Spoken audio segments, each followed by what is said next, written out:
I think it's just time to start. Ajahn, are you there now?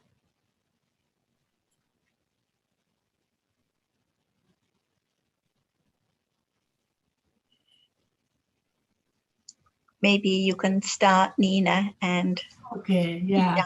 You know what I found so very helpful last time, you were explaining that we're trying to work out what visible object is, and we think about stories of visible object, and then we forget that there is this moment to be aware of. It's a very, very good reminder.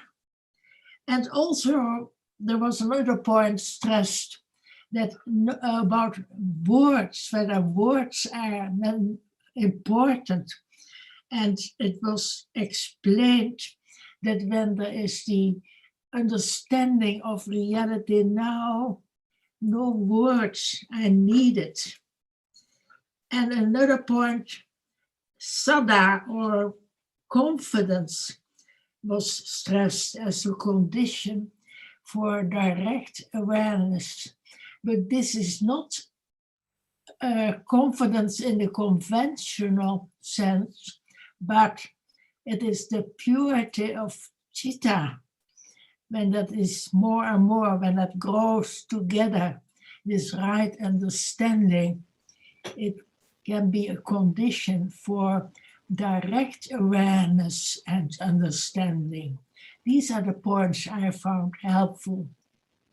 Yes, I think that when understanding begins to develop, there is more letting go of trying to work out the story about dharmas, trying to think it out, trying to have the idea that understanding develops by working out this and that, because it's so different from when it understand what appears now. Like you say, then there's no word. It's just that which is seen, which is understood, not trying to work out the details. What if it's colorblind, or what about this color and that color and this shape and form, but just that which appears at this moment.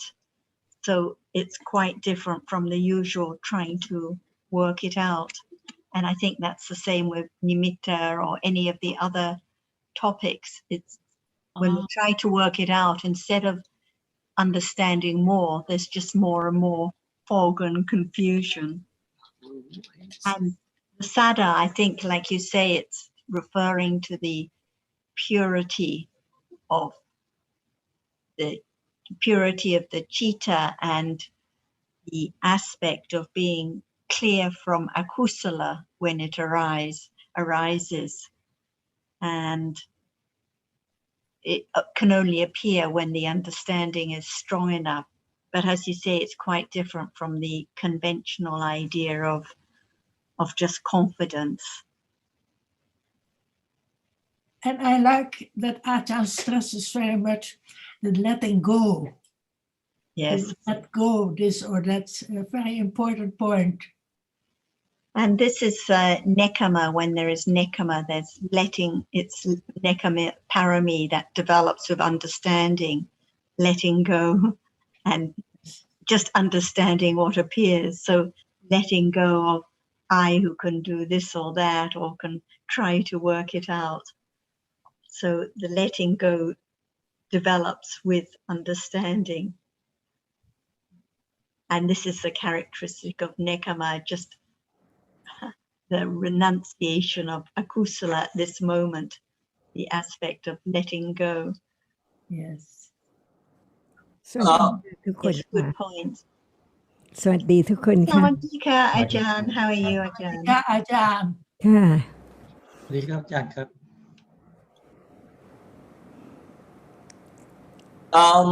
Can I have question about nekama, exactly the point what I was going to ask today. Thanachan, I was listening the other day Thai version, the video about renunciation, we saying that whenever good deeds mean all kusala chitta arise is already renunciation, and therefore all kusala are nekama. I want to get explanation clear. I'm a bit, I'm not sure about this. I think that if we don't mind about the words or the terms, but to understand what is now appearing, we use the word Dhamma, but we just talk about Dhamma, about the story of Dhamma. But if we remember that we would hear any word just to understand the truth of that word, which is now, because the understanding is not away from now. Otherwise, it's just the I thinking and keep on the I thinking on and on about different terms. But what about to understand that which is now appearing is the moment of letting go. See, only way to let go the idea of self and things around and the world, the situation, to understand this moment as it is to let go the thinking of the world, people and things. So we don't mind about words, but the truth of reality represented by that word. See, just show up the truth of what we are talking about. For example, we don't know about nekama, just the word, but there must be ignorance when there is no understanding of the truth of this moment, which something is there. No one there, but it's a reality which is there. This is to let go, the cling to the idea of self, the upadana, see, of taking everything for I, just to understand that which is now appearing as it's real, it's conditioned, it is that which has arisen by conditions because no one can make it arise, right? This is letting go the idea of I or something because it is as it is. That which is seen cannot be anything at all. Keep on to understand the absolute truth, which is now appearing, see? But since there is no understanding of the truth of whatever appears at all, from life to life, eons and eons ago, so even it's heard, that which is seen is a reality, it's true. Who cannot say that it's not true? But its truth is different from what we take, because we take that which is seen for something permanent all the time. Even we don't use any word, and even there's no thought about words at all, but it's there as something, see, deeply rooted as something there because of ignorance. That's why I study the teachings to understand the truth of what is there, to let go, the clinging to something as something permanent, like things. Even we don't know what it is, just look at it. It's there, it's permanent. It doesn't appear as rising and falling away at all. That's why that absolute truth is that which arises appears just for a very short moment and then gone.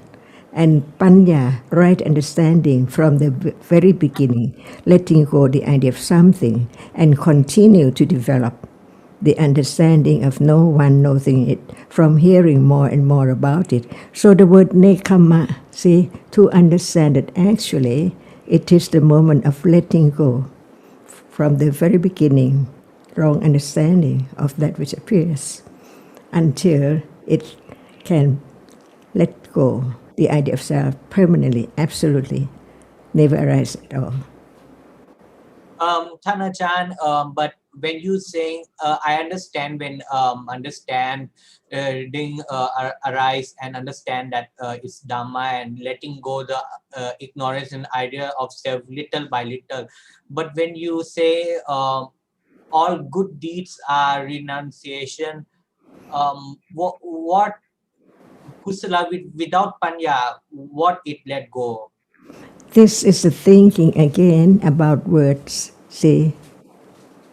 But what let go?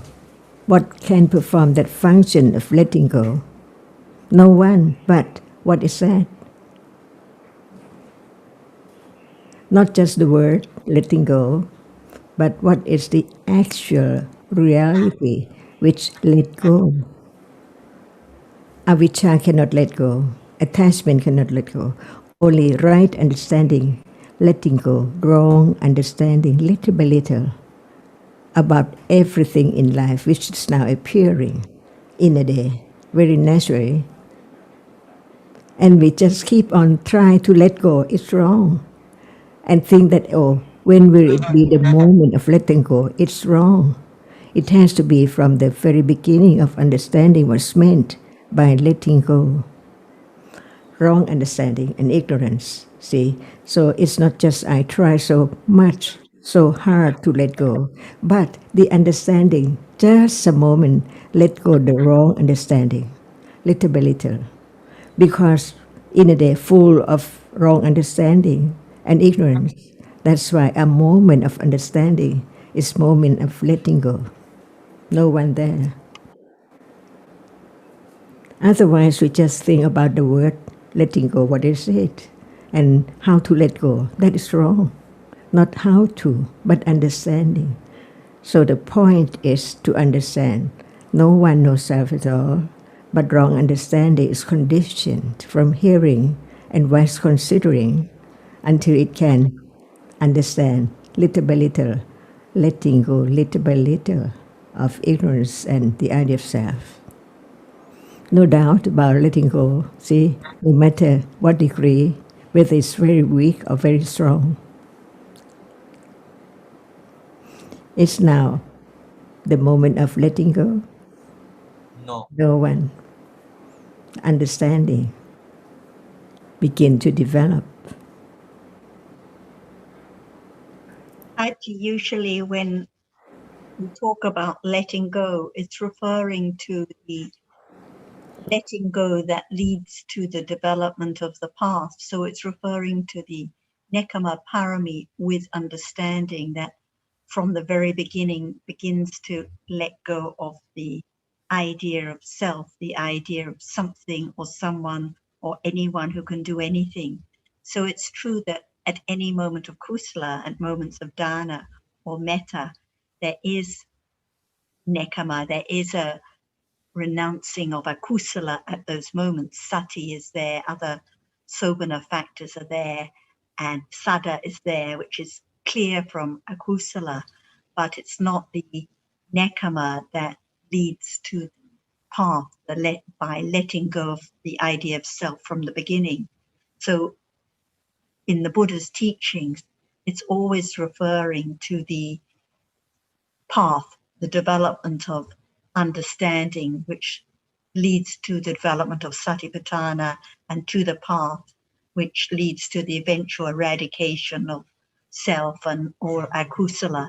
So this is the true nekama that is being talked about, even when it seems that it's just talking about other kinds of kusala, like at moments of metta, but it's the understanding of metta, the understanding of the wholesome qualities that develop as anatta. I understand what you're trying to mean. Let go, it has to mean panya only, that do it, let go, not you, that let go idea of self, because understanding reality. But the kusla, like without panya, like than or seen like that. But in that moment, what akusla is renunciation. At those moments of kusala, when there's no right understanding, no akusala arises, so the citta is pure or free from akusala. So there is a renouncing of akusala at those moments, but it's not the development of nekama or the development of understanding. So it just means at those moments free from akusala, that's all.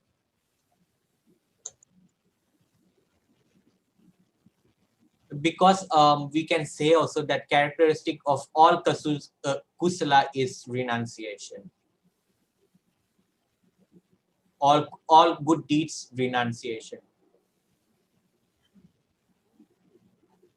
For a moment, For a moment. for that moment. It's the renouncing of evil or akusala for a moment, but it's not the development of renunciation, development of nekama, or development of panya. So it's not the parami that is being developed. And that's why even jhana, so of course at moments of jhana, it's very high kusala or akusala is suppressed at that moment, but just for that moment. But there hasn't been any development of the renunciation of akusala because there's no understanding of anatta. So there hasn't been the development of the parami of nekama, even though it's such high kusala. Yeah, okay. And I have listened other day the word in Thai I may speak สละความยินดีติดข้องในความไม่รู้ means renunciation attachment in ignorance. I want to understand what does that mean.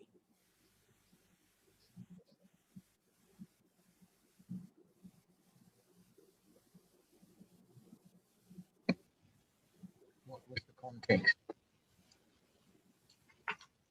Sarah or maybe Than Ajahn or anyone? Yes, Ajit, what was the context in which you heard that said?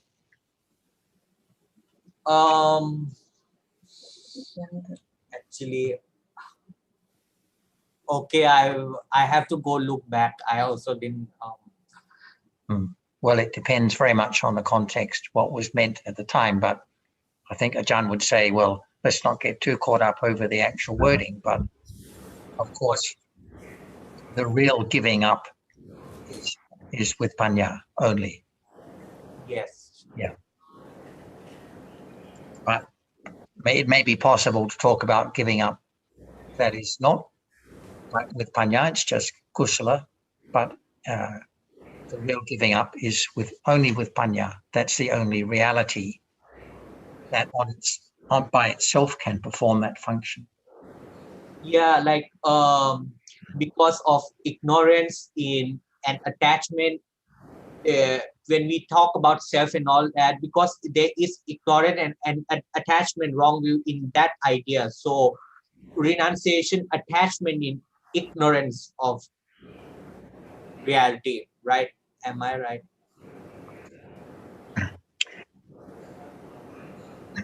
There are different aspects to panya that can be referred to. Obviously, the most common one is understanding.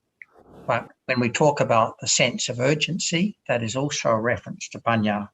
When we talk about letting go, that's a reference to panya, giving up, abandoning, eradicating, being removed from such and such. All these are usually ways of referring to panya because it can be seen from different aspects.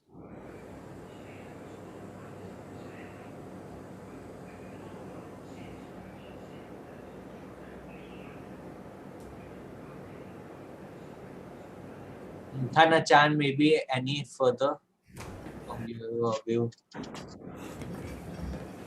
You see that if we just keep on talking about words, what about reality? See, it's still I who think in such way, thinking just about the word, this word and that word, what is the meaning, what degree and so on, and what about the understanding of that which is now appearing?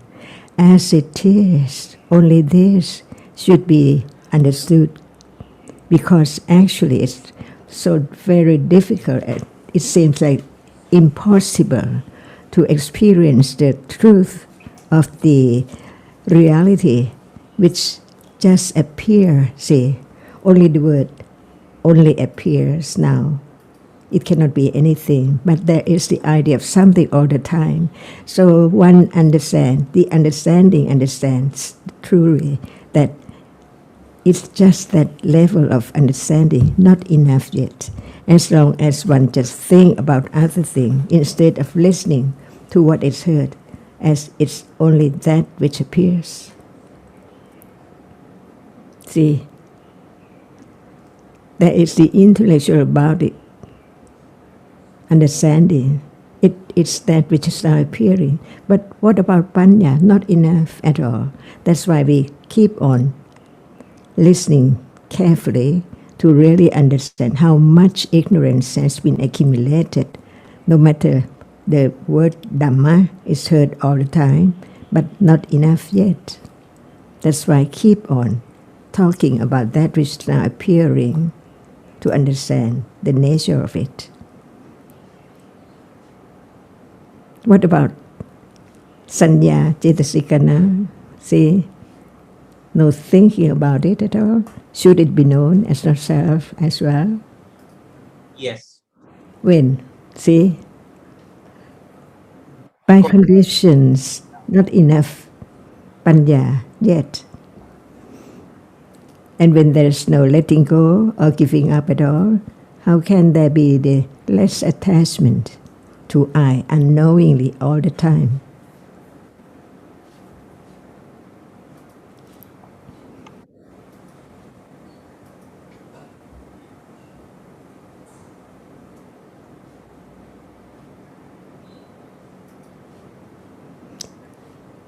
And what is the direct awareness? See, is there clear understanding about it? Even it doesn't arise yet. But there can be the intellectual understanding of the meaning of that word, direct awareness. It must be different from just learning about the word. But when there's no understanding of the truth of reality right now at all, no conditions for the direct awareness at all. So it's not just thinking about, dreaming about, but understanding little by little. And that's the right way, because it's the path leading to the Eightfold Path.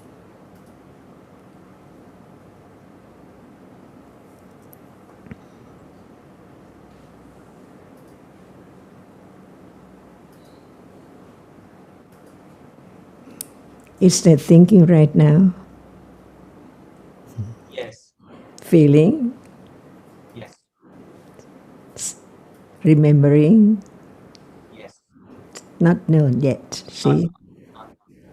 So no selection, no choice, just listen and understanding more about anatta, anottherness, sunyata. Actually, there's nothing, just appear and disappear all the time.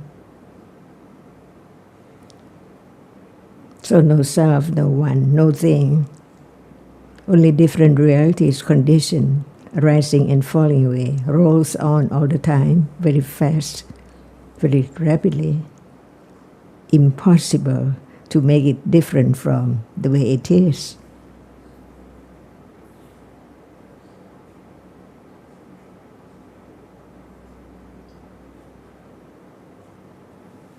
That's why we talk about the possibility and the impossibility. It's impossible to understand the truth without hearing, considering, and letting go.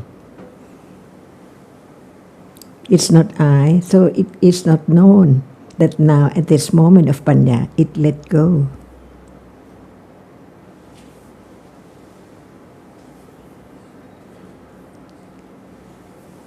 So can we say each moment of kusala is nekkhamma? And that is in the Tipitaka. Any moment of kusala is nekkhamma. And when it is panya, with panya, it is parami. Seeing the danger of taking that which is just no more to be something permanent as I. The whole life, not only this moment, and from life to life. That's why hearing and considering, letting go little by little.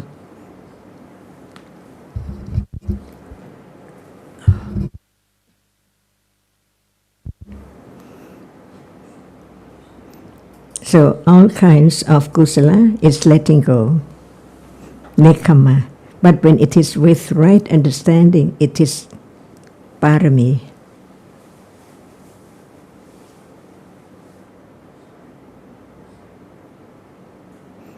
Because at moment of kusala, it let go the akusala by each reality which is wholesome, arising together. And this is life that can be known each moment by conditions.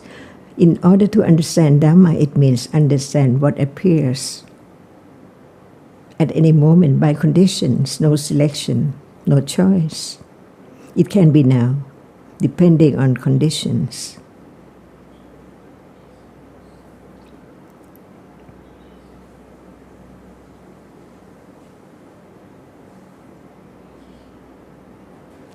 Is there touching now? Yes. How much right understanding is there? And See? That's why hearing more, understanding more is the only way to condition the more understanding with direct awareness by conditions. Just to understand nothing is more and more and more and more in life. No other way at all. So is the way, the Eightfold Path is so very subtle? no. Not subtle? What do you mean, subtle? The way to realize the truth, to penetrate the truth, to be enlightened. Is it subtle? Way? Very subtle. This moment of understanding. Because it is any moment of understanding the truth little by little as not self.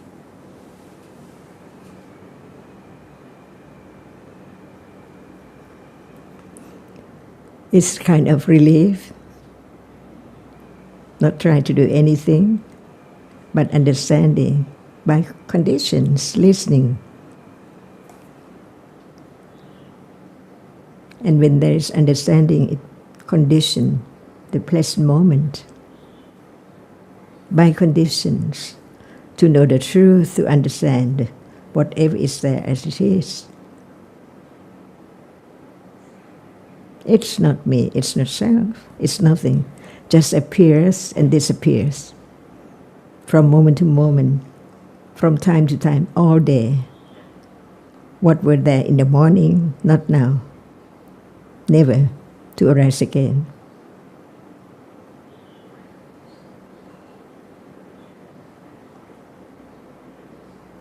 So you cling to what? That which cannot be again.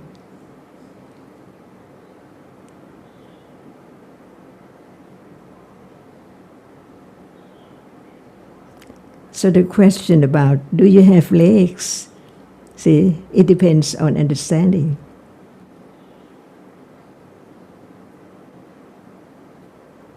Even it's just there, see, but understanding is there, whether it's you or not you or not leg.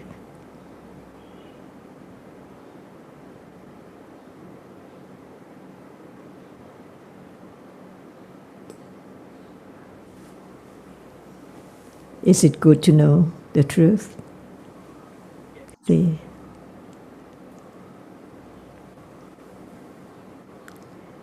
Quite a relief from the burden, the very heavy burden unknown before as how heavy it is to carry on with attachment each moment as it's there, but actually it's not there.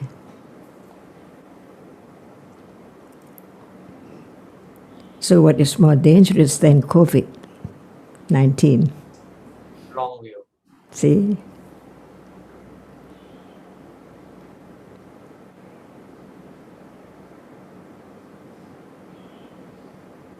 It's good to understand how much ignorance is there, not to be careless, to study, to hear more about the truth.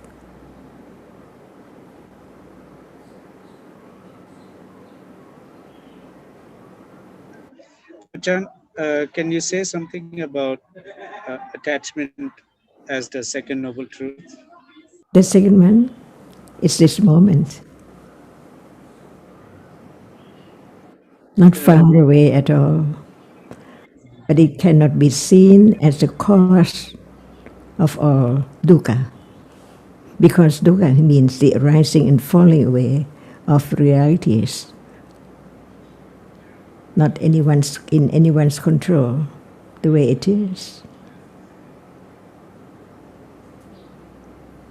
So in what sense is it exactly the cause of Ignorance, avijja, and attachment. And in what sense is it a cause of uh, all realities, Yes. avijja and attachment? Ignorance, this moment, attachment to what its object of this moment.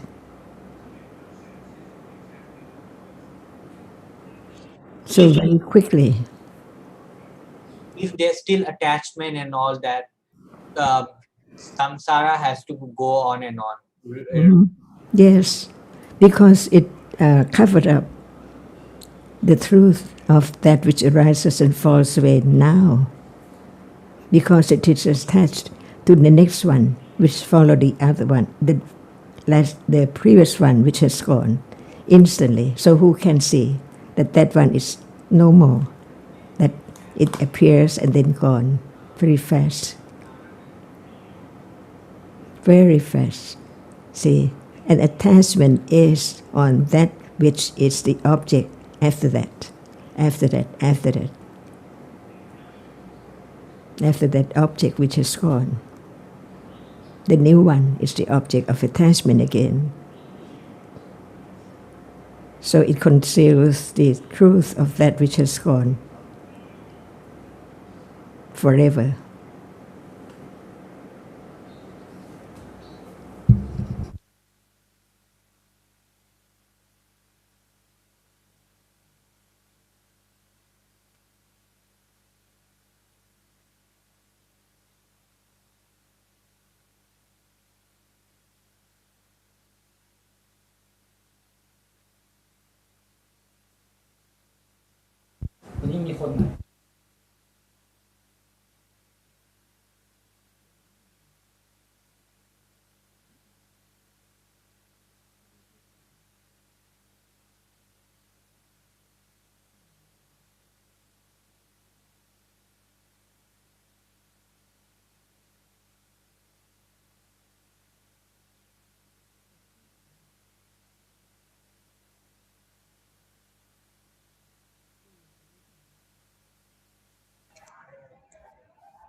Ajahn, we cannot hear you. I cannot hear you either.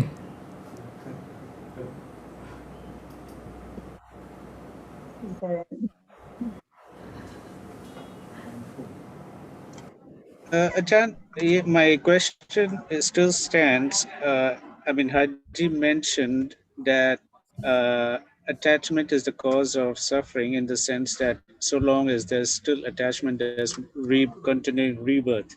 But is there anything else to it? Something that we can understand other than this particular reason? Is there any? There are not just two realities, there are more, and they have their own characteristic and their own function too. Now, so many realities, different from one another, arising and falling away all the time.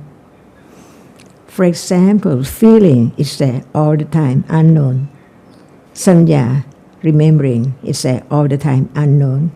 And other sankhara, cetasikas, are there, unknown. So many things, and only panya can begin to have that object which hasn't been object before. For example, can sanya be the object right now? Not at all, depending on conditions. See, but it's there all the time, even that it's not known. It does not show up at all. It's still I remember, see. But that which is sanya, a reality, which marks, it's not known, as it's not I who remembers now. Until it show up with to panya by conditions, see.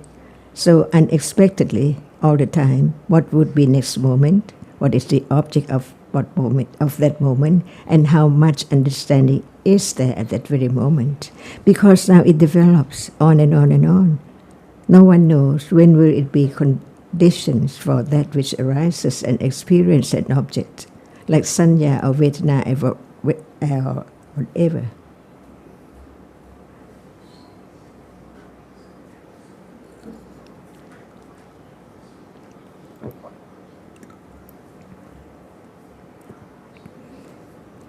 If feeling does not appear, can there be the eradication or the elimination of feeling?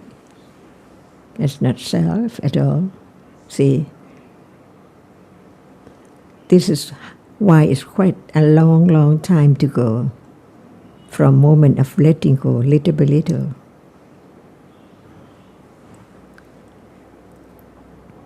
That's why it is the fourth noble truth.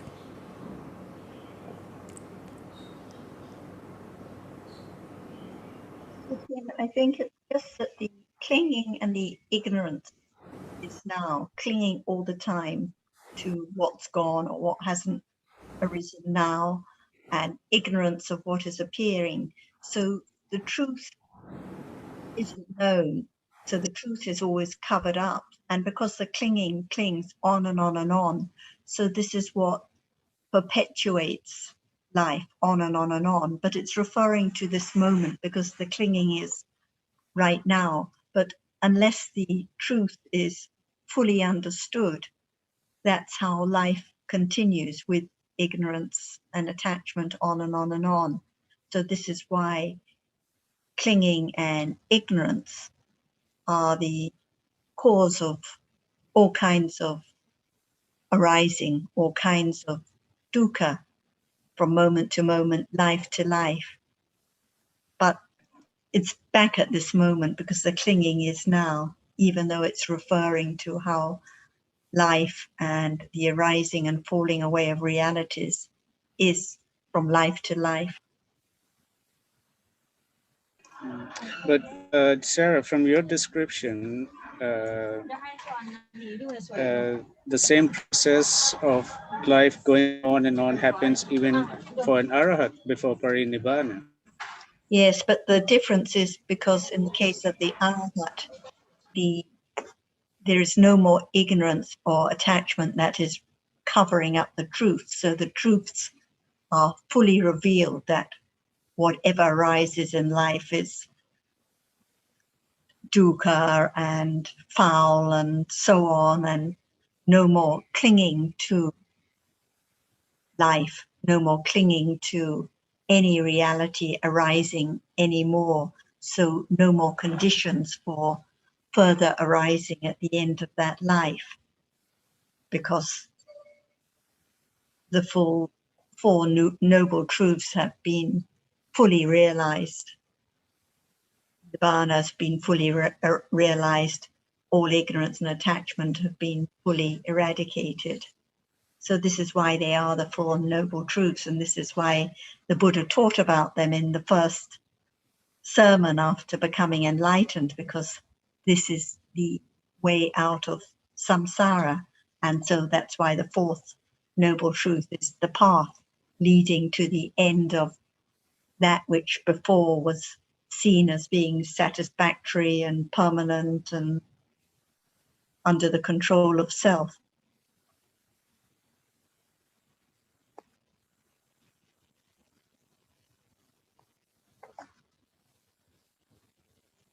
So, Ajahn, we keep on hearing panya is not enough. Panya is not enough. So people may wonder, how can panya be enough? They would like to have panya. They would like to have panya. They try the other way to have panya, see, but not understanding that even panya is not self, and it's conditioned from hearing, considering different level of understanding, pariyatti, and then patipatti, and then pativeda. How can they come? See, not out of the blue, but there must be conditions. So understanding is that which can bring about more understanding, little by little. If there is no understanding at all from the very beginning that there is no self, so what is it which appears? Unreality, different reality at moment of seeing, hearing, smelling, tasting, touching. They cannot be the same, and they just arise and then fall away in split seconds. Is that not true? Just learn to understand what is true and what is not true from the very beginning, to understand that actually what we are talking about is gone. Every moment, see, unknown. So to understand what is there has to be learning to know that it's conditioned to be that which can be seen now and that can be heard now, see, and then gone. Listen naturally, and then panya develops naturally.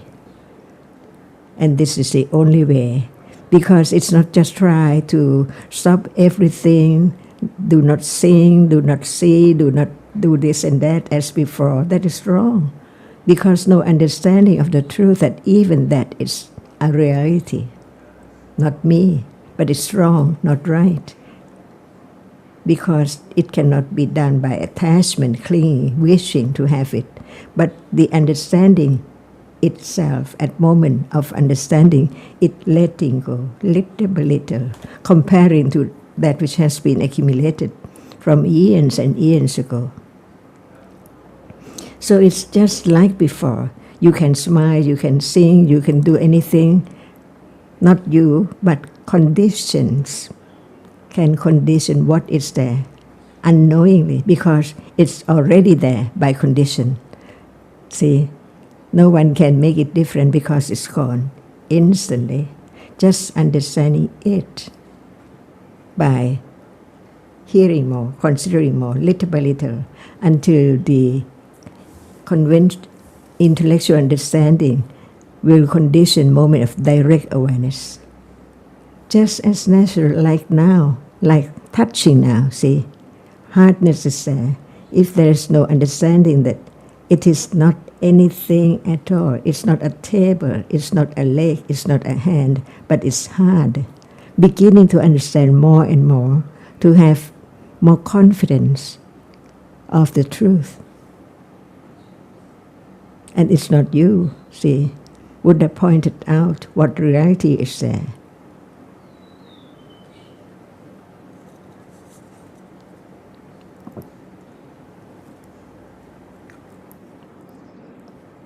It's interesting topic, Nina, because we can say with wise considering that now there's so much ignorance that the understanding is not enough.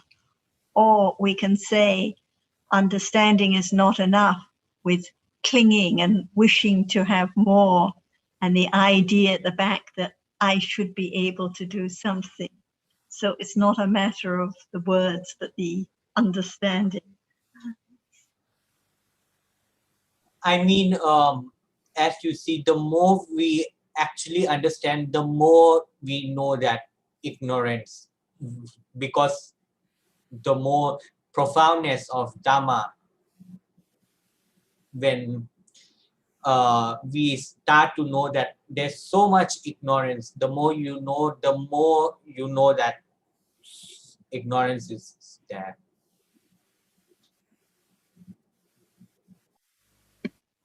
But clinging can come in. Yeah, Thinking it and is very wishing not to have helpful more understanding. that Ajahn keeps on talking about ignorance and how little we know, and that it is not direct understanding yet. And But I would maybe- like to have less ignorance. I would like to have more understanding. Direct understanding, yeah. That is always in our mind, some clinging to it. Where is the direct understanding? Because now it's intellectual understanding. So while I ask this, there is also some clinging at the same time. And even when we say, where is the direct understanding? Understanding. Clinging is there, Yeah. impatient with what is appearing at this moment, wishing for more understanding already. When there's understanding, at that moment is just understand, it does not wish, but wish can come later because attachment. But when understand, no wish, is just understand, firm, no thinking about like that. Different moments. And Alan, do you have any topics you would like to bring up today? Because I know last week you didn't have a chance. Well, first a reflection on the sutta that was on a couple of weeks ago on DSG, the 7 treasures, but one of those treasures was listening. And I found that is so true of these sessions, that you just learn a tiny little amount, but without listening, there can't be any progress at all. So I just appreciated that sutta. So the wealth of a nation isn't its GDP, but it's the whether you can listen and virtue, etc., etc. So that was just, I really appreciated that sutta. There was a word last week and also a couple of weeks before, which I hadn't heard before, and I wondered if there was anything significant. I think it was called papachara, meaning the understanding by yourself, only you can know, or something like that. Do you know what I'm referring to? Is it papachara? Pali word? Pachatam. I think Pachatam, is it? Pachatam? Possibly, yeah. It was referring to you, only you can understand it, or something like that. Maybe you could just explain a little bit more about that.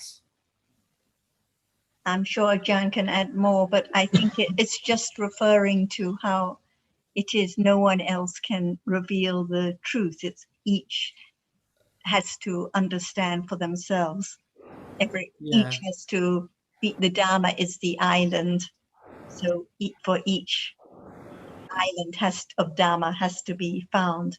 No one can make anyone else understand or enlighten anyone else, not even the Buddha. I thought that it means the pachatang, right? Yes, pachata. Yes. Pachatang. Pachata. Okay. Known only by yourself. Known by yourself, yes. Okay, yes. So it's not like the COVID vaccine, which somebody else gives to you. For example, this moment, who knows how much you know? See, how much this person understands, who knows? Comparing to the moment of tasting something sweet, and you tell the other that this is sweet. How can they know how much sweet it is? You cannot use any word to try to have them understand the level of sweetness, but only you at moment of tasting only, which directly the chief of experiencing an object is there. Only that moment, who knows? No one knows, only that very moment. And that is the meaning of paccata, everything by yourself. Known for oneself, right, a little different.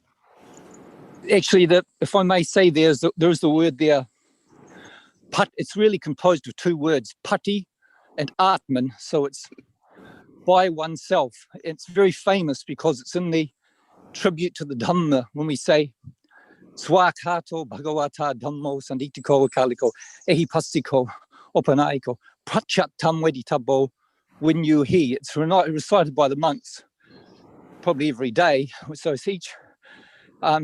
So it means there in that sense that by oneself these truths are known. So yes, it very, very seldom you see the word Atman or Atta. So here we have it being used as the self being used. Obviously, has to be understood how it's used, of course, because as we know, reality is anatta. But Atman here or Atta by oneself, as Ajahn said, Pati Atma.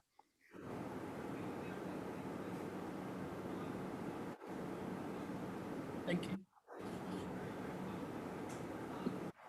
Jan, on the sutta that Alan just brought up on the 7 treasures, and he mentioned one of them is listening, and there are others like Sada and Hiri and Otapa and Chaga and Panya. And it mentions Sila as one. And Lucas was actually asking what the Sila was referring to here as a treasure. And at first I thought it was referring to, for example, any kind of Sila such as paying respect or the Virati Silas. But it seems in the context of the suttas, particularly referring to the Virati Sila, the path Sila, such as the moment of abstaining from harming and so on with Panya. Do you have any further comments? So we have to understand from the very beginning what is Sila. And we know that it means the behavior of Chitta, right? So there are Kusala Sila, Apayagata Sila.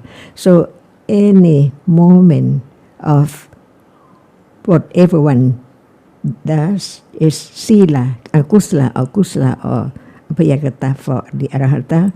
So there are many levels of Sila as well, because there is the general Sila, like do not kill or abstain from killing and so on.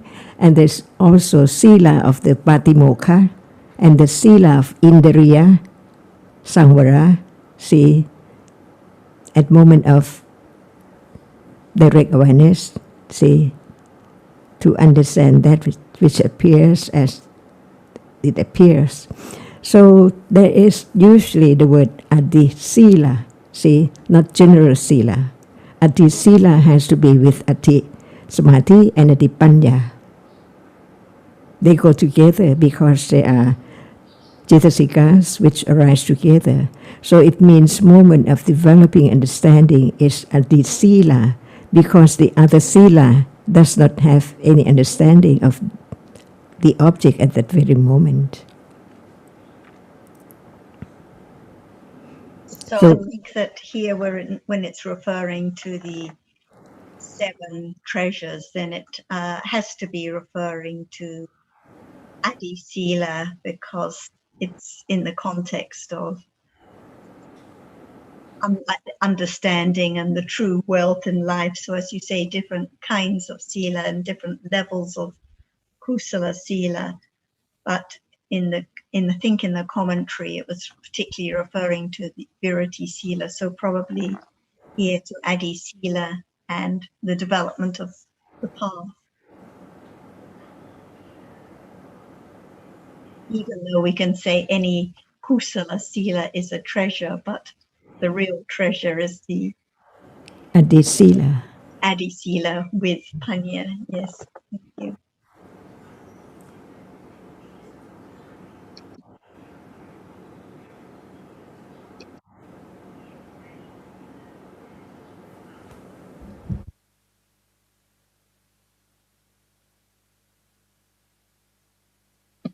And the same when it refers to the Hiri and Otapa and so on. It's the Hiri and Otapa with understanding that is the real treasure.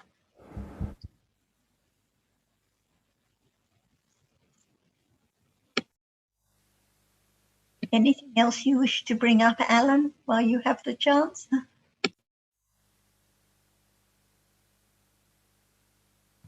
No, not at the moment. Thank you, Sarah. No, I will think of something, but no. Sawadee Krap, Ajahn. I would like to ask you about Aramana.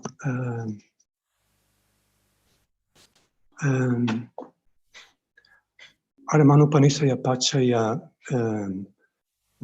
when regarding visible object and hardness, and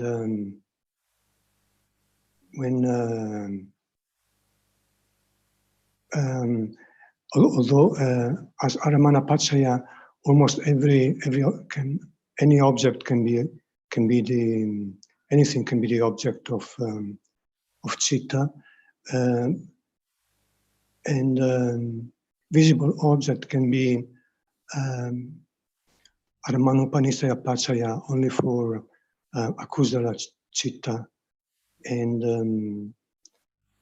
not for kusala.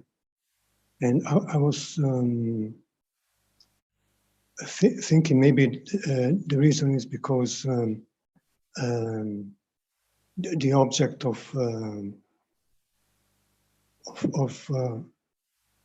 kusala citta is of Aramanupanisaya can only be can only be like I was reading. It's like other. It can be only realities which are not the rupas of everyday life. I was thinking maybe there is a reason for this, but I'm not sure why visible object cannot be the Aramanupanisaya for kusala. Are you talking about Anusaya? Sorry, about Aramana, or the object of Aramanupanisya Pachaya? Yes. So about, so what is the Pachipanna of Aramanunisya?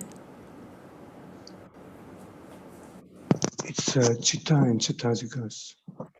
Or citta? Oh no. Only akusala cittas. So when we talk about Aramana, we talk about general Aramana, right? Yes. But when we talk about the level of the Aramana, it is different. For example, there is some attachment, a little attachment to the object. That is Aramana Pachaya. But when it is something very special that it cannot happen easily, but it's the destination. See, you like something so much, it's different. So it can be Aramanupanisya. For what? See, can it be a kusala moment, a kusala citta, which like that so much? Or can it be the kusala citta, but not of that object, but of nibbana or enlightenment? See, even the objects are different, right? According to different pachaya, Aramana Pachaya as well, because when it is general Aramana Pachaya, it's daily life, right? Whatever is Aramana Pachaya for citta, no matter its attachment or what, see? But when it is something like understanding the truth, see, it takes time to have that without a very strong, very not clinging, but the desire to have that. The panya can be. That's why even panya has its own Aramanupanisya. See? So we have to learn about what is the Paccayupanna, the result, or that which is the result of the Paccaya. We know that what is Aramanupanisya? not ordinary aramana, right? Otherwise, it is all aramanupanishya, but not that. Usually, it is only aramana pachaya, but some are aramanupanishya pachaya, stronger. Upanishya is strong, right? Alberto, just to interrupt for a moment, because you mentioned that it's only conditioning akusala citas, but it can be a condition for kusala citas, like with panya as well. But it has to be desirable or highly esteemed objects, so it cannot be a condition for akusala citas with dosa, but not just for lobha, but also can be for kusala or panya. Ajahn was just explaining. I was reading the Tana, and it says that visible object can only be Aramanupanishya only for akusala, not for kusala. It's true, right? Yeah, that's what Patana said. Would you like to have that rupa as pajya? See, for lobha. Yeah, lobha, yeah. Mm-hmm. That's right. Yeah, but for even panya, even panya, the level of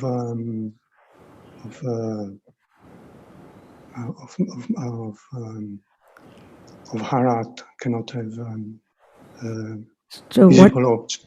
Yeah. No. What are aramanupanishya pachaya? We have to understand and separate it because they are not the same.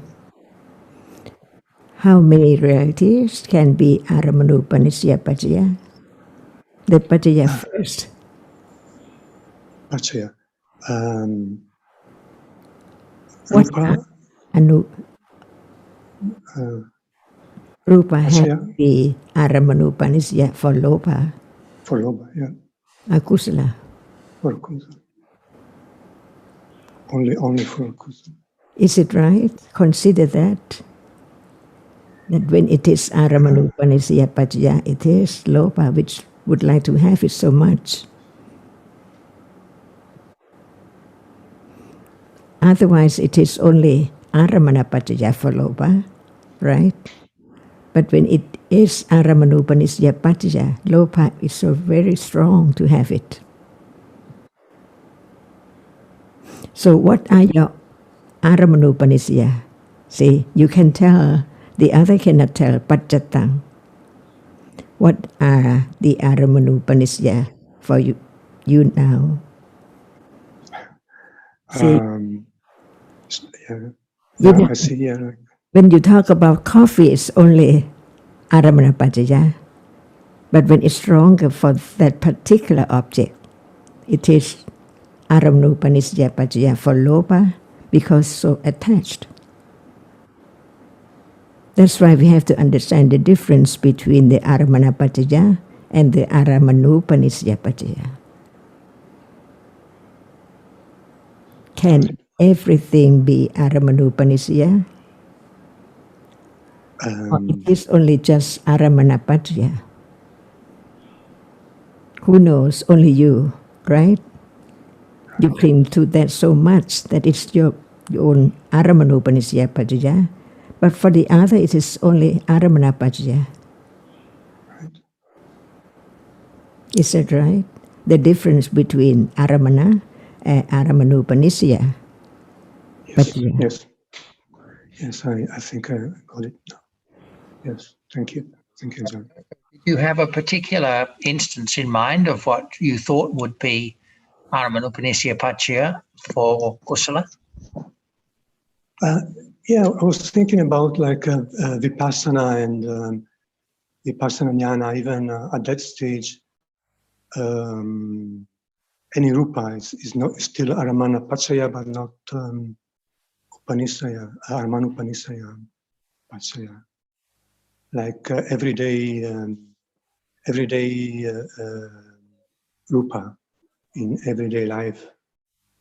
It's although not all rupas can be Aramana Pachaya for anyone, any particular one, but So you mean visible object as Aramanupanisya for Vipassana? Is that what you mean? I mean that can only be for Loba, not for Panya. Well, yes, but why are you asking? Why do you think it should be for Panya also? What's an example of what you think of? No, I think it makes sense, as Ajahn explained, that it's something that is the object which we really like, we really look for. So it's not really like the object which just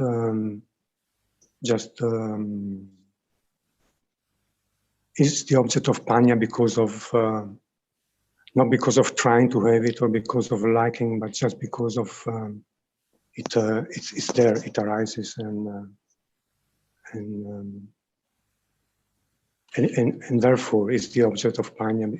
As so are you thinking of something that has been the object of awareness and understanding in the past, and when it is object again, it is somehow... Yeah, I was thinking maybe there was some... I wasn't sure about that. That's why I asked Ajahn about it. I think it's clear now why, as you're saying, visible object is not the Aramanupanisya for Panya. Yeah.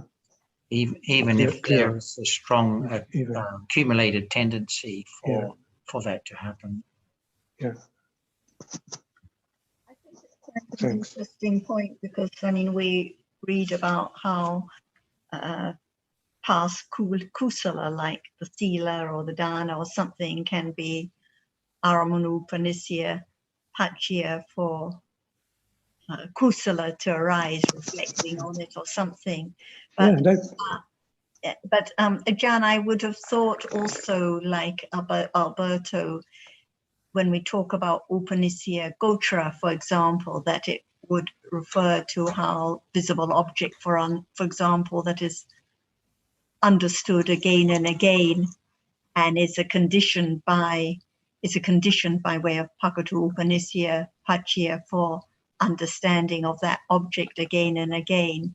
So one would have thought that would be an example of Rupa's Aramanupanisya Pachya for understanding. So it's a little different, yes. We have to talk a subtle point, yes. By different aspects. What about the Gochara? The Gochara is the object, the Aramana, that... How many Gochara? Any Gochara that is the object of understanding again and again. Yeah, 3 Gocharas.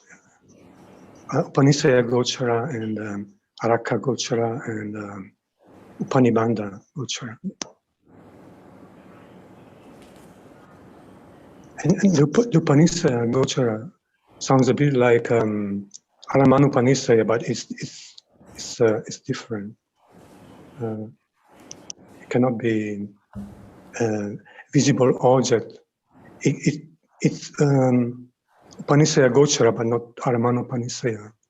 Upanisya Gochara can be the visible object, the object that is commonly the object of understanding, which gets used to that object again, but it's only understanding the object again and again. Only as Aramana Pachaya, not Aramanupanisya. Yes. Right.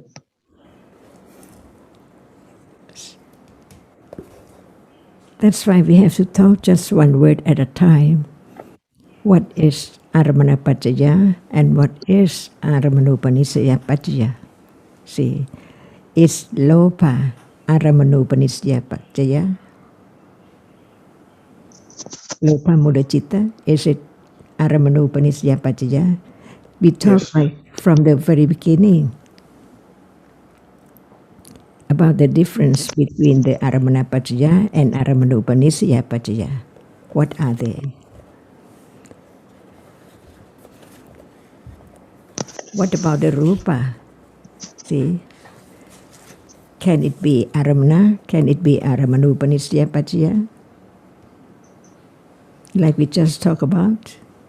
When it's strong enough, it is Aramanupanisaya Paccaya.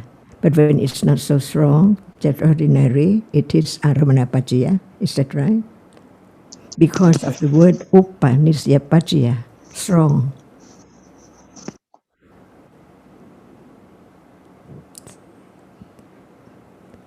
So can the Rupa be Aramanupanisaya Paccaya?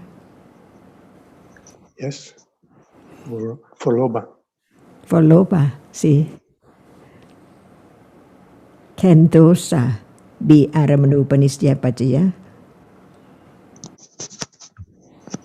No, only See, Loba. that's why we have to understand the Paccaya first. How many realities be such Paccaya and such Paccaya, see? And Rupa, can it be Aramana Paccaya for Kusala? Yeah, just The only Rupa. Aramana. The Rupa. Can the Rupa Yes. be Aramana Paccaya for Kusala? Yes. Yes. No. Aramanupanisaya.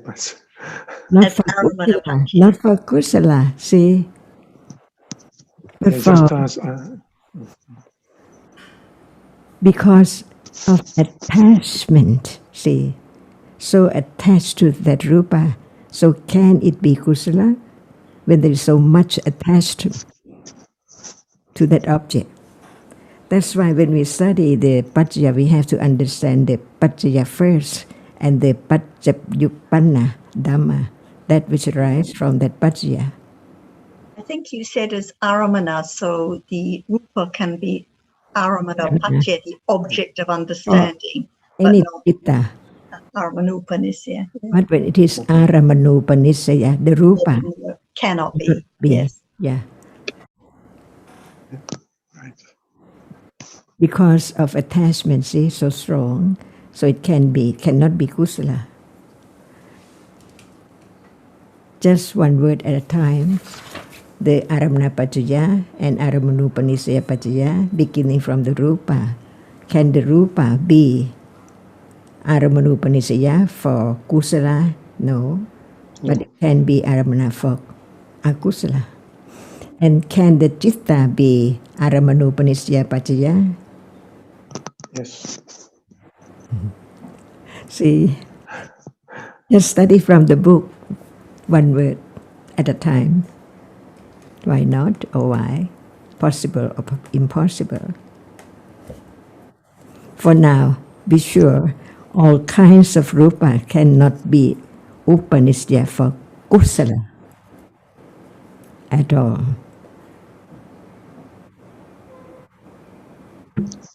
Right. And Chitta, can Chitta be Aramanupanisaya for Kusala?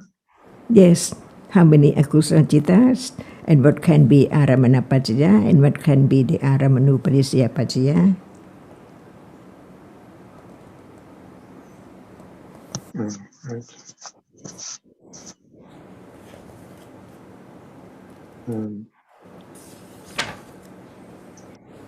Because well, yeah, I was reading that it can be when something even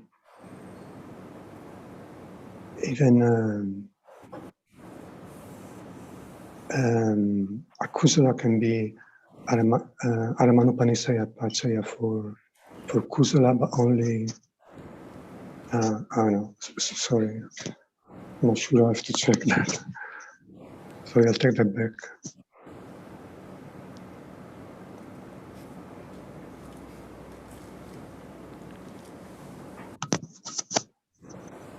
No, I'm not sure.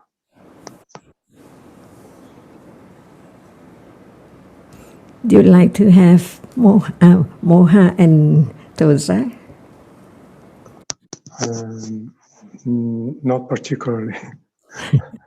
So can it be Aramanupanishyapachaya? Right now. See, that's why no one would like to have moha mula-citta, so it cannot be Aramanupanishyapachaya. And no one like dosa at all, it cannot be Aramanupanishyapachaya. And for vipaka, the dukkha, kaya vijnana, see, no one would like to have it, but would like to see, to hear just only pleasant object. So the vipaka citta, the dukkha, kaya vijnana, cannot be Aramanupanishyapachaya or Aramanatipatipachaya.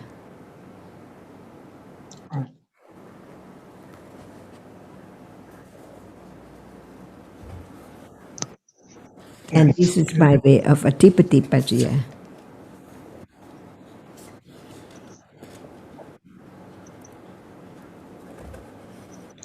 Yeah, Adipati is equivalent to Aramanupanisaya. Same Pachaya and same Pachaya Yupanna. I think.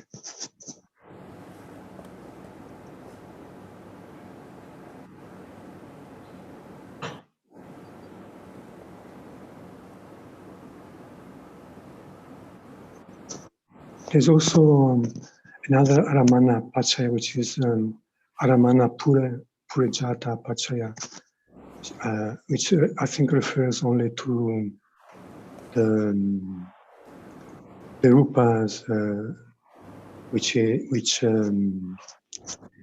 impinges on the five sense bases, and that's only through in the sense doors. But that's a different type of object condition, because At this moment, excuse me, at this moment, can there be the understanding of the object which appears? To know whether it is Upanishyapaccaya or Aramanatipatipachaya? See, so it's beyond understanding. Even the nature of that which cannot experience does not appear, and the reality which now experiences does not appear as not me, no body, only that which experiences now. That's why we learn Paccaya in order to let go the idea of self and understand that clear when it is Vipassana Jnana. See, what level? Not the first one.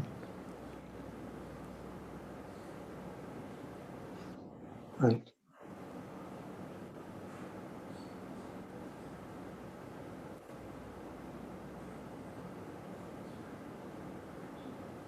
And the second Vipassana Jnana is Pachaya Parigga.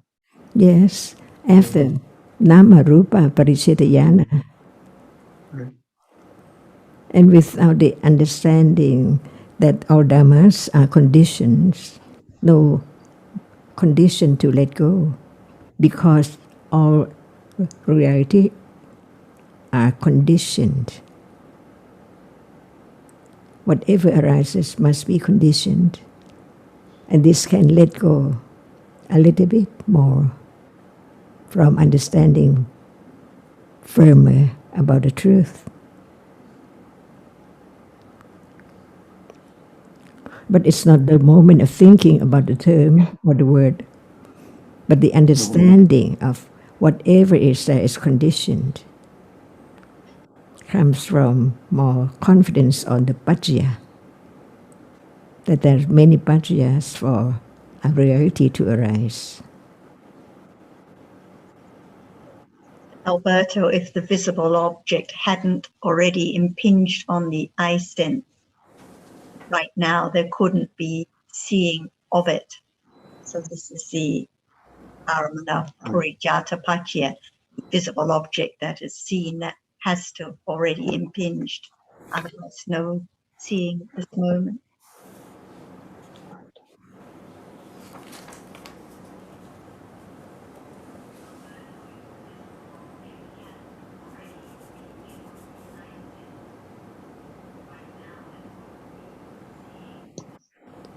Thank you, John. Thank you, sir.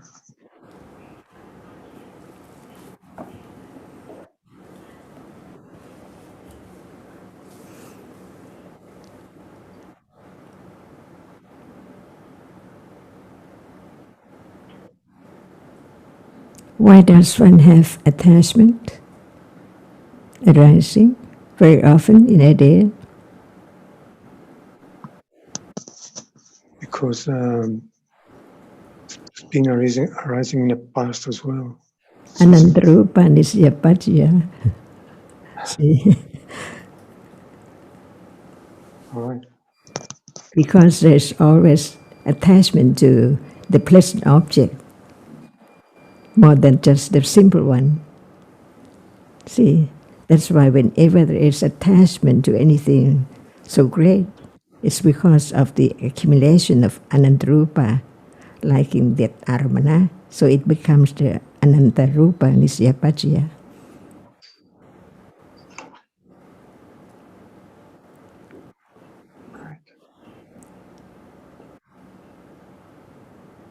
Because for some people, even they look at the very precious object, very, very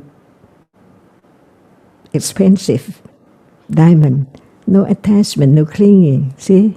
Depending on the accumulation of aramanatipatipajya and until it becomes the aramanupa, nisyapajya for that object, depending on accumulation.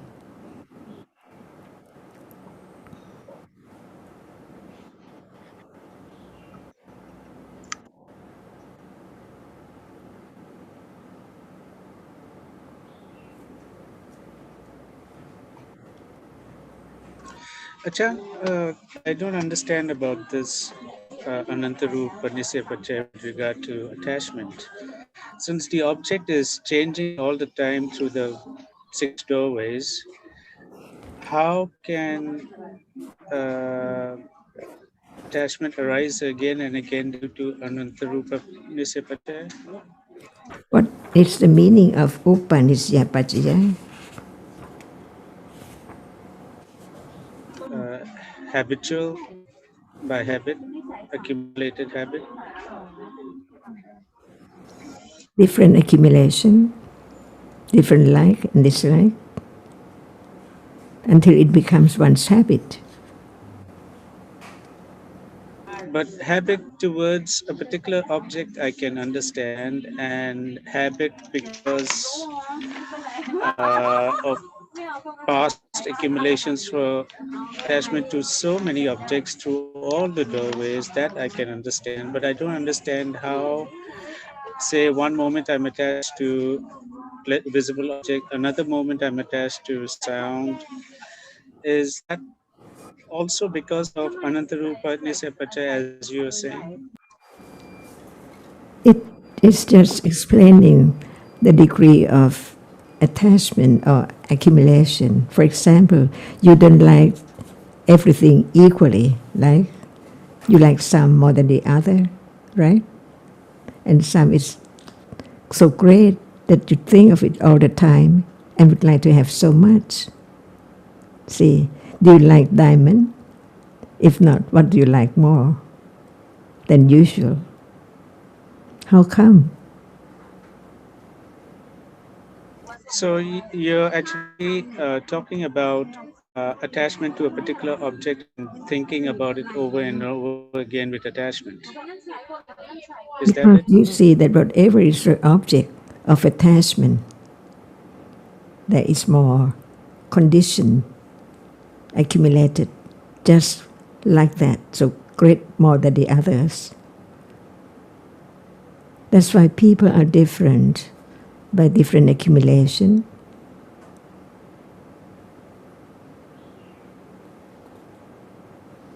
And not just the rupa, also citta and citasikas as well.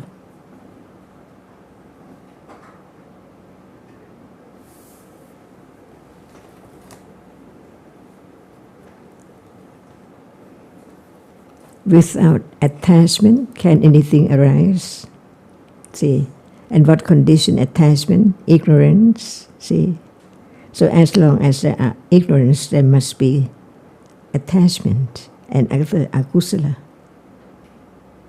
Ajahn, that's probably related to my question before this about the second noble truth.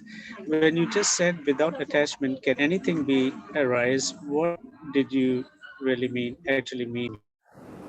No one, see, only different conditions and different pajya.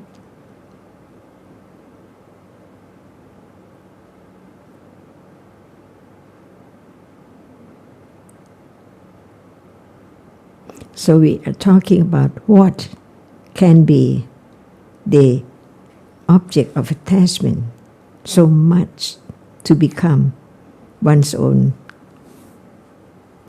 character, habits.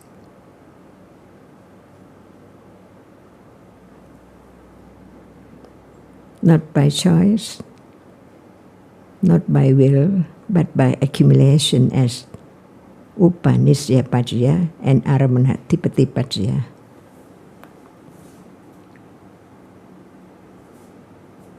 Just a little bit of understanding can construct the great understanding, high understanding of no self, little by little.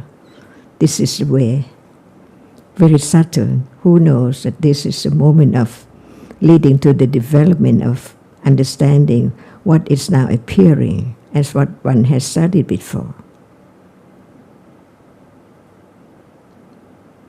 Panya is there to and understand that by conditions. As Aramanatipati Pajya, to understand that.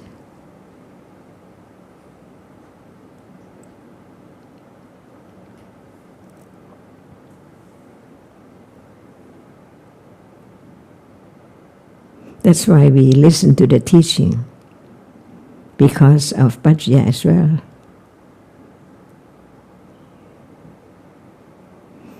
The Pajya for Kusala, not for Akusala, see. So when we cling so much, attach so much to Rupa, it's the Aramanatipati for Lopa, not for understanding, but to listen to the truth, each word, condition, Pajya. Upanisya Pajya, because of it is Aramanupanisya Pajya, to hear it again, to understand it better and better, to become one's own Aramanupanisya Pajya, which condition Upanisya Pajya.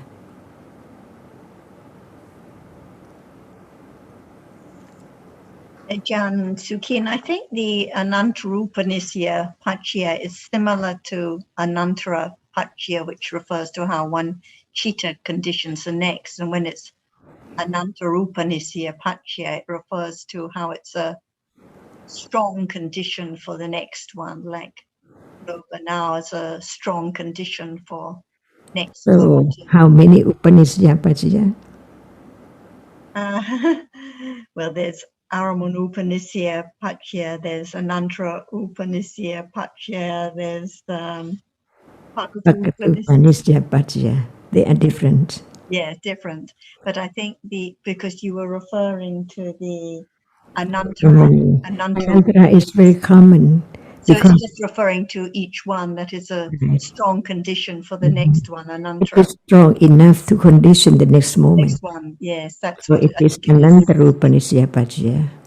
So it's like Anantara Pachya, but it's just referring to the strength of this chitta to condition the next the one. The condition of that chitta which arises before the next one. Exactly. But what is there? Anantarupanisya Pajya, Aramanupanisya Pajya, and Pakatupanisya Pajya.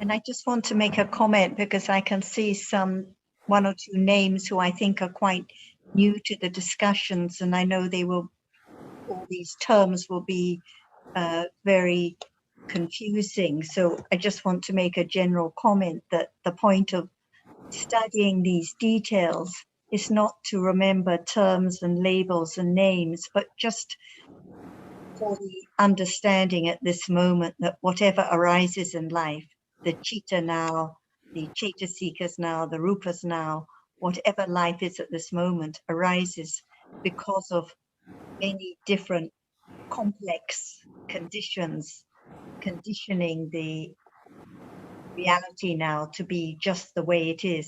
So the only point of discussing these different kinds of paccaya or conditions is just to understand how life at this very moment cannot be any other way, but it has to be the way it is because of these various conditions.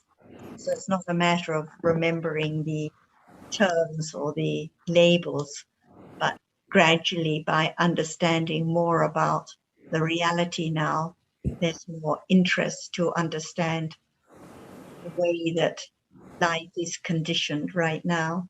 Otherwise, people may be put off by all these complicated terms and details. But Yeah. it's just for the purpose of understanding that the chitta now, the seeing now, is anatta, not in anyone's control, arising because of different conditions.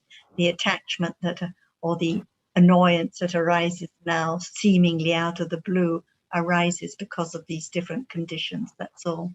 Yeah, and this is the point of studying or listening to the teachings of the Buddha. Otherwise, we think that it's all very complex and there is doubt about it. But that is not the point to have such complex or doubt about the term, but to understand the truth of it.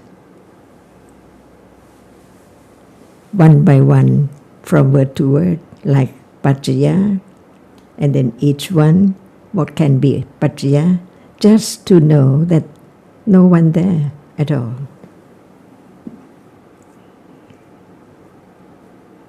But Ajahn, to know the point is not the function of thinking and reasoning. It's just more understanding. As more understanding develops, there's more understanding that only this moment can be That's why understood. we come Otherwise, back to each word and know how much there is the understanding. For example, just the word paccaya, say no one, and paccayupanna, no one, that's all. Little by little, aramana paccaya can be understood, and it can condition the letting go little by little. And the more that it understanding, not just read and doubt and try to have the understanding without understanding the point of just understand the truth of each word, even why people are different. See, no one can be blamed, only different realities.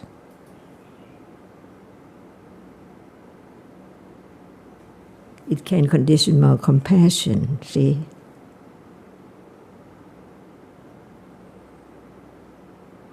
Being kind and forgive. No akusala as before. Not as much, but it's still there. And Panya knows.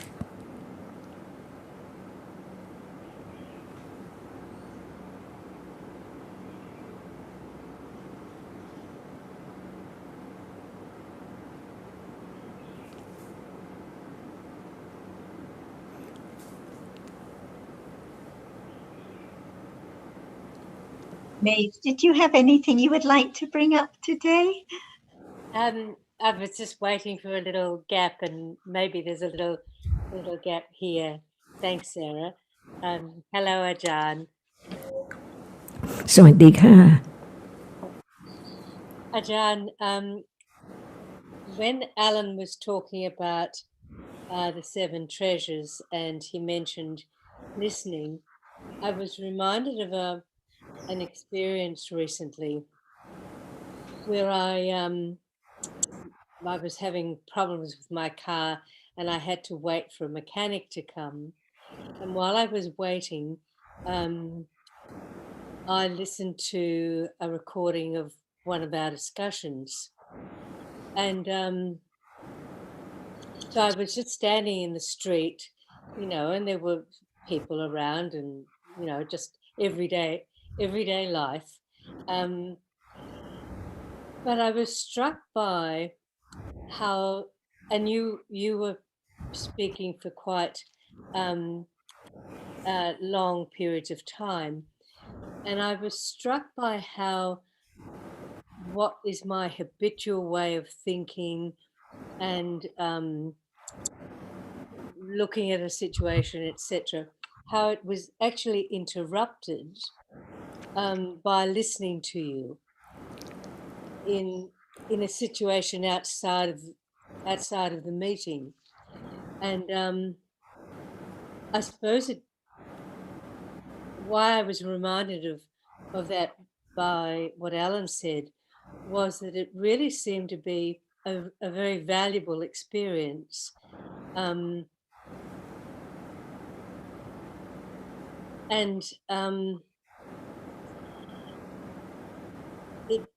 I suppose it drew attention to how habitual a certain type of thinking can be.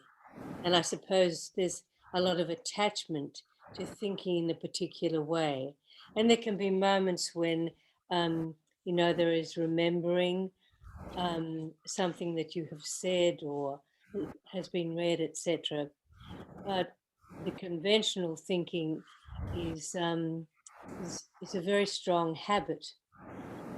So it was an interesting experience for that to be interrupted in a very good way, I have to say.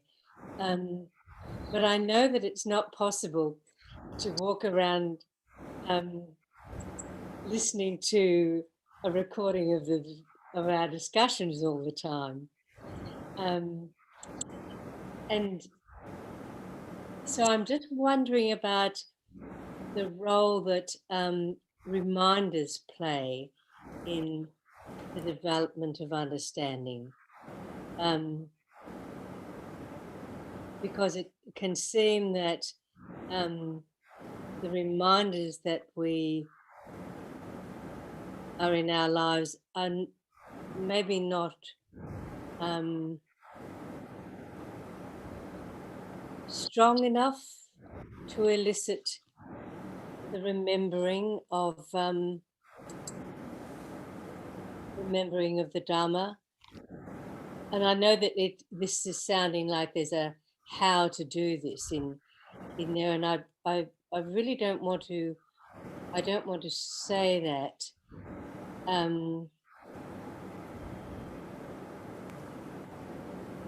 Look, maybe it's more of an observation than a question, and perhaps you can just sort of comment on how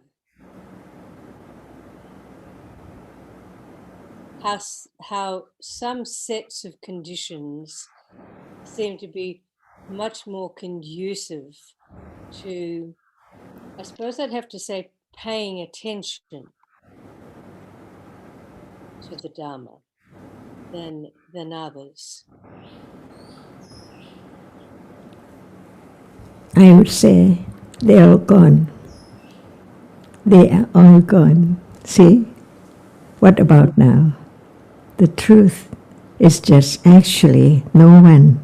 Only those realities are conditioned to arise. Whatever is there. Now, only that is the absolute truth. No one. No you, no me. It's thinking, memory is memory. And what about time? See?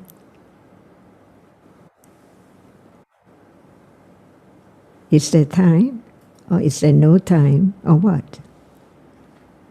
This is the way to check one's own understanding, because there can be doubt sometimes, now and then, depending on conditions. But whatever arises, all gone, and the understanding of that which appears is the best thing. To understand the truth, it's just there for a moment, so shorter than we can expect. beyond expectation, how short it is. Otherwise, it cannot condition, shape and form and attachment to just that which appears as not it is at all. So the understanding is the best thing to cure everything, no matter what is there. The disease, the akusala. See, all are there by conditions. And panya is there, ready enough when it's there to understand that moment and let go. So, pleasant feeling. Let go the burden, thinking about that. See, try to find out. No understanding of the truth that it's gone. It's not me at all. It's only different realities in life. Unexpectedly. So pleasant to know. See, no one, it goes. It's the way it is. Each moment is reality, that's all. No one in the past, present, and future. Whatever comes or arises is there by conditions. No matter it's kusala or akusala, like or dislike, pleasant or unpleasant, just for a moment and then gone. That's why we can endure everything unpleasant or pleasant, see, to understand the truth that actually it cannot stay long at all, not permanent at all. And we think that it's permanent, it's there all the time. That's why the words of truth condition understanding to let go whatever is there, no matter it is pleasant or unpleasant. No one is there, ready to help, ready to be friendly, see, ready to be good, not for oneself, but what is wholesome, see, and panya knows, so panya leads to pleasant moment with understanding the truth. And this is the result of understanding the teachings, the best medicine for all sickness.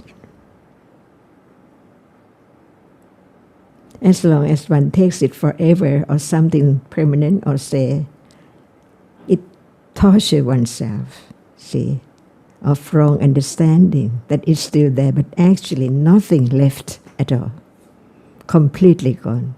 What is left is only the accumulation of such thinking, liking or disliking, and remembering something as permanent thing. But actually, only this moment is absolute reality. No one there arises and falls away from moment to moment, all the time. No one can make life to be as one wish, because beyond control.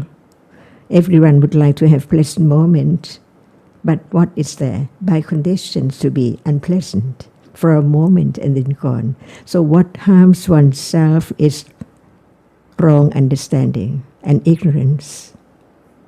Nothing can harm anyone at all, only that which is not anyone, but it's there accumulated until it can arise and perform its function, each one.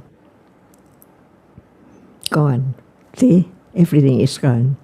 Even now, the next one is gone all the time. When there is the understanding of no self and no one, it will have less trouble because of right understanding that it's there only for a moment and then gone, no matter how much pleasantness or unpleasantness.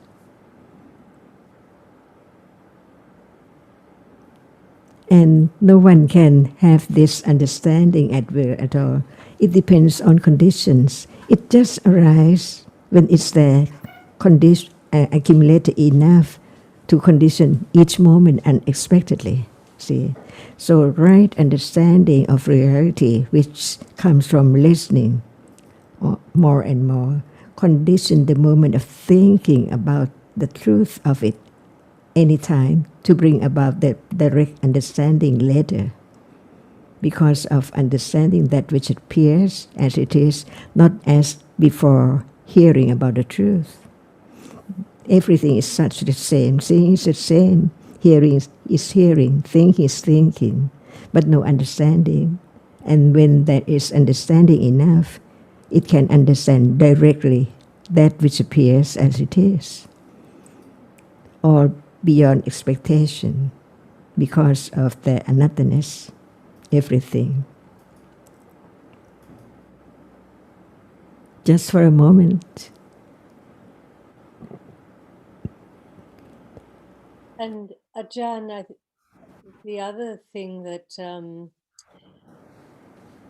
that I found myself considering was in terms of anatta. It's easy to say, "Oh, everything is not self, and it's not self," and it's like repeat that with very little understanding about the complexity of that. But something in this experience made me consider that what we actually call self, or I, or Maeve, or Sarah, anybody, is actually just a set of conditions, and it's actually the interaction of that cluster of conditions with whatever arises.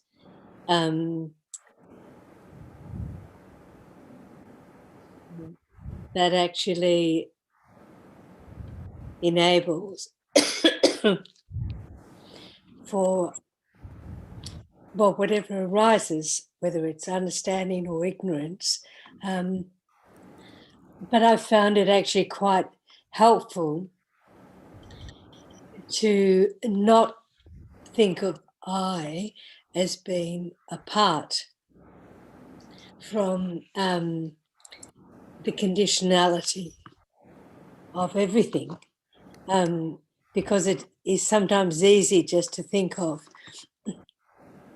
I as experiencing something, but in actual fact, I is just, I think Jonathan once described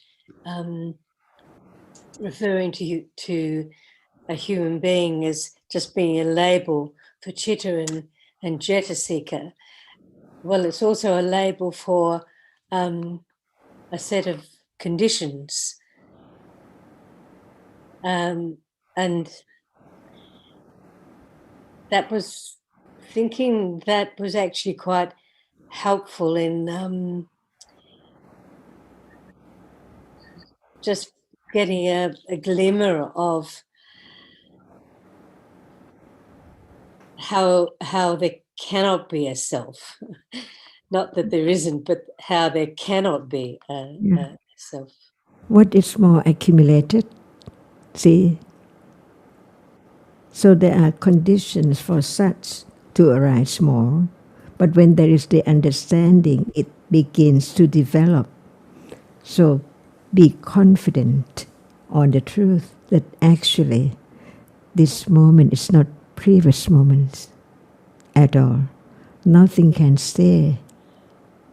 But the idea of self is accumulated so long, so much, that it conditioned the moment of thinking of that. But the understanding of the truth is there, beginning to develop. So we don't mind at all whether there is the idea of self, because there are conditions for such thought to arise, to be the object of thinking.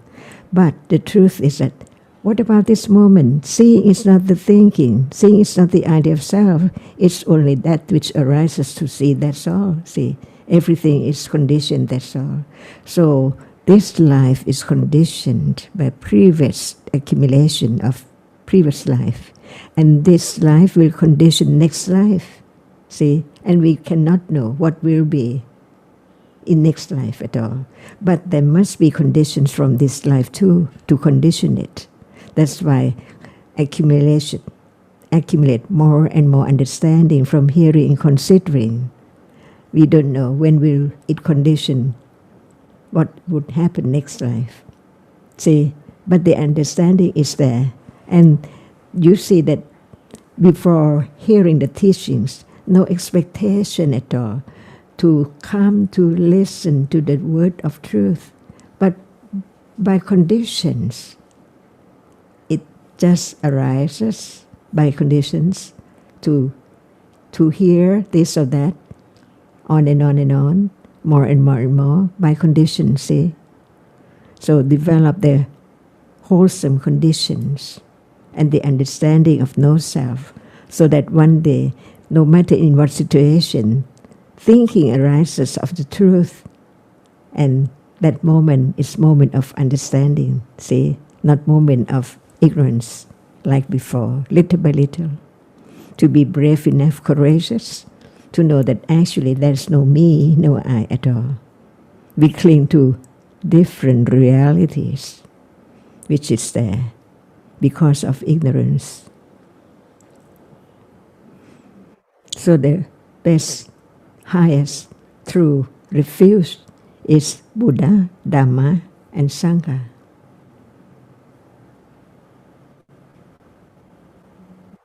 And one day it will be there by conditions, understanding more and more about no me, see, no one at all. No leg, no arms, no eyes, see. Only one reality appears as it is, as no one there at all. And by then, the understanding of appear well, understand what it's meant, as it is, as no one and no thing with it. So at this moment, actually, there is no one and no thing. There is only Citta and Cetasika and Rupa. Different ones, never to arise again. But condition the next one to be different personality.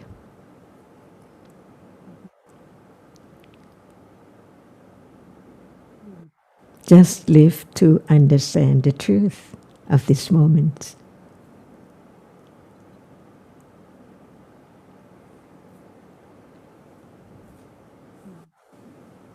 Thank you, Ajahn. Yeah.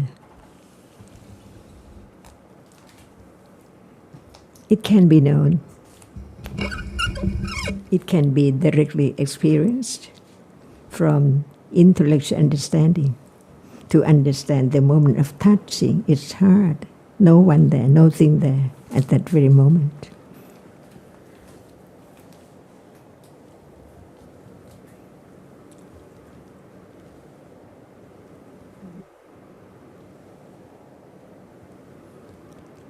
Realities are realities, but if there is no words of the enlightened one, it's impossible to understand the truth, because thinking about the truth at moment of touching, just that very moment, nothing is there. No one, no person, no thing, only hardness and that which experiences it. That is the absolute truth for each moment. At moment of hearing, just that very moment, nothing there, only that which is the sound which is heard only, and that which experiences only that sound. No one, no thing, no world at all. As the truth is that can be object of understanding. When it appears, no one there at all, for sure. Because it's panya, which attain that degree unexpectedly. But from hearing, considering, one has to live, because no one, but there are conditions for that to arise to the end of this life, that's all. And condition next life, until the end of next life, on and on and on and on. Only that. Without understanding, there is no end of that which is now arising and falling away. Anatta, no one, does not belong to anyone, no more there. So how can it belong to me or anyone? No matter its wholesomeness or unwholesomeness, pleasant or unpleasant, no more. Just for a short time. Very, very short.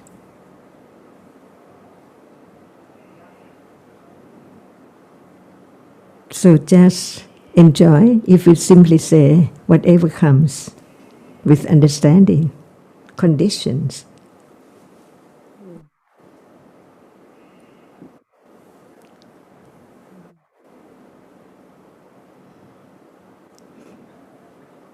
Thinking about how precious it is to hear the word of truth, that's all in one's life.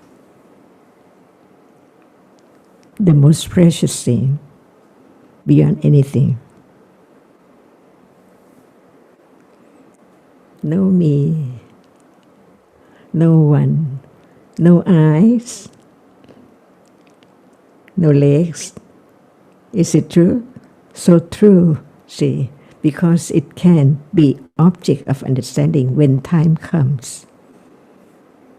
From letting go the idea of self, attachment to that, because ignorance condition attachment to that which arises one after one. So it hinders the truth of the arising and falling away of each one.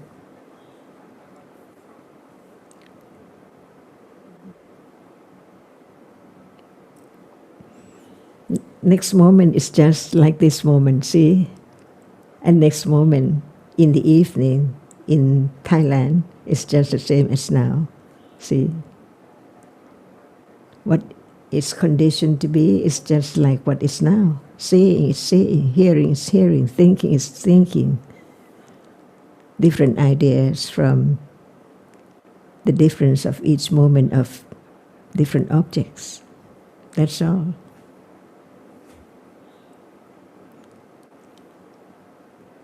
Just be alone, see? No one there. Only thinking about people and things around. But at moment of hardness, no one. Moment of tasting taste. So all realities are expectedly arise anytime by conditions. More confidence on anatta. What can be taken for I, it's gone completely. Seeing a moment ago, hearing a moment ago. So true.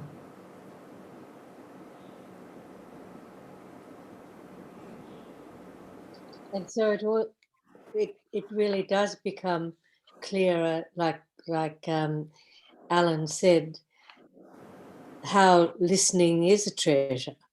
And I imagine that the quality of the listening improves over time if there is some underlying understanding that is developing.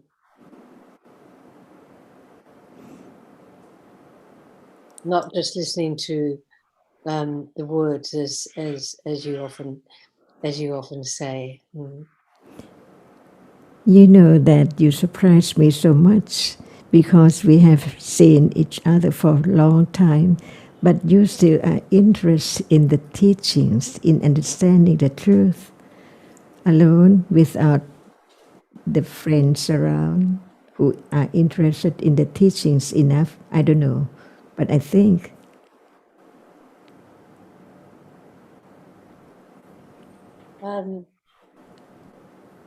Yes, well, I suppose the interest has continued over a long time. In fact, Ajahn, I was just thinking the other day about, we don't talk about sati so much in our discussions now, but years ago, we used to talk about sati a lot, and I remember actually, I think it was Sarah and Jonathan were in Cornwall, and I think you were there too, and I was not, but I listened to a tape of the discussion, and I remember at that time I thought that sati was like very, very important. It was like the key to everything. And in the discussion, someone was talking about sati and the value of it, etc. And you said, but don't forget that sati is also not self. And it was like such a an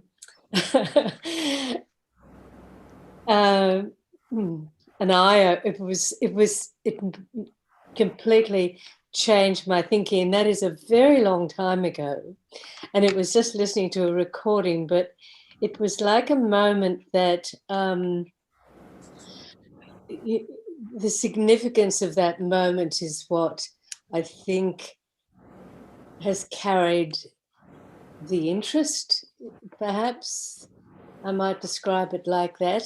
And I'm not claiming that there was much understanding at all, but there was some understanding that this mattered, that comment really mattered. Yeah, by conditions, see. Yeah, that was a very maybe a deep condition. Some conditions are deeper than others. Yes. Mm. Mm. Thank you, Ajahn. Yeah, Thank you, Ajahn. Thank you, everyone. yeah,